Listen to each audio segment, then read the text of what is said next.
Palworld just dropped some brand new content, and here's everything you need to know about the new update. Starting with all of the new items that were put in, most of them are going to be accessed through the Ancient Technology tab here, like the ore mining site. With this ore mining site, you never have to worry about ore again, and there's a second level of it. The Ring of Mercy kinda acts like False Swipe from Pokemon, where it'll leave the pal with 1 HP. The Homeward Thundercloud is a consumable that'll let you teleport back to your base. The Summoning Altar, which we'll talk about in great detail in a second, and the Ability Glasses, which lets you see the pal's attack, HP, and defense stats in a scale from 0 to 100. Now let's talk about the best part of the new content, the raid boss. You're gonna first need to set up this Summoning Altar that you got from the Technology tab. It takes 100 stone and 20 Paldia fragments, and you'll see we need to put an item here in this little box, which means it's time to start hitting up some dungeons. Any of these chests have a chance to drop a slab fragment that we need. In all of my testing so far, I had better luck with the end of the dungeon chest rather than just scattered throughout the normal part of the dungeon. Also worth noting is that you can get a Libero, which is the higher level of Bellanoir, if you farm the Sacred Mountain Caverns, or the level 45 dungeons. Once you have 4 total fragments of either the Bellanoir or Bellanoir Libero, come to whatever workbench you have to make a full slab. Make sure you've got all your strong pals and weapons ready because these fights get hard. The game will say good luck because your base will probably get destroyed and your pals will probably be wrecked. Once you summon Bellanoir, you'll get this cool animation and the sky will turn dark, setting the stage for an epic fight with a level 30 that has 300,000 HP. I set my world to do 20 total pals and I was frame dropping like crazy with all the visual effects going on. After a long hard fought battle, you will eliminate the boss and get a bunch of rewards. A chance to get a huge dark egg with Bellanoir in it, and the Ancient Civilization core, which is important for making the glasses we talked about earlier. Then it's just a matter of hatching your Bellanoir, unless you're like me and you got bottomless stomach.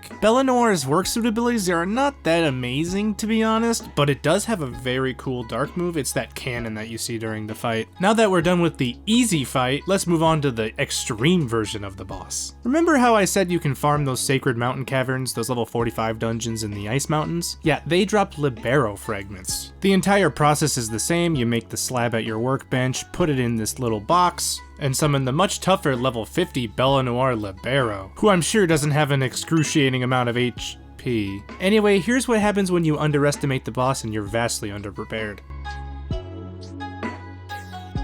And then I decided I could try and grab my stuff, and then I died again, and again, and then one more time for good measure. So I sat there in silence until the timer disappeared. If you do let the timer run out and you can't defeat the boss in time, you will have to go farm the fragments again, which I had to learn the hard way. But this time we came prepared. And oh yeah, we got our revenge, we got our sweet drops, and there's another level. Yep, there's a whole nother third level, the legendary version, I guess, of the over-the-top, overpowered level 50 Bellanoir Libero. I guess if you call it lucky, you don't have to farm any resources for this, it just gives you the slab. And then yeah, you get to fight the toughest thing that's ever existed in Palworld. I finished the boss with 50 seconds left and I started with 1,600 bullets, and now I only have 2. You'll get the final set of drops from this little chain of bosses, including the ultra rare Witch's Crown. When you hatch the Bellanoir Liberos, it looks like you get a new stat, and I'm not sure if you can get it on the regular Bellanoir, so let me know in the comments if you did, but it looks like it's pretty dang OP.